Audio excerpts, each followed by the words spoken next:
ay rated SPG. Striktong patnubay at gabay ng magulang ang kailangan. Maaaring may masiselang tema, lengguwahe, karahasan, sexual, horror o droga na hindi angkop sa mga bata.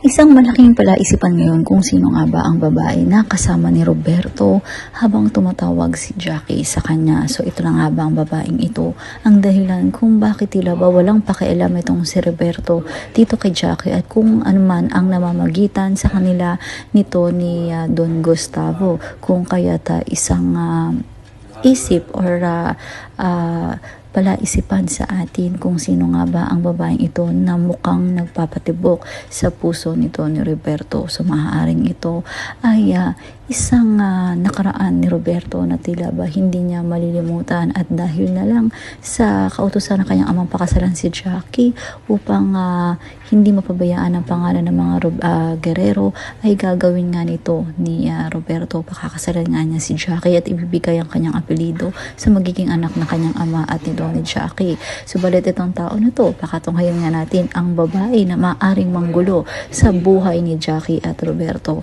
Yan ang mga dapat nating abangan dito nga lang sa FPG's Batang Quiapo.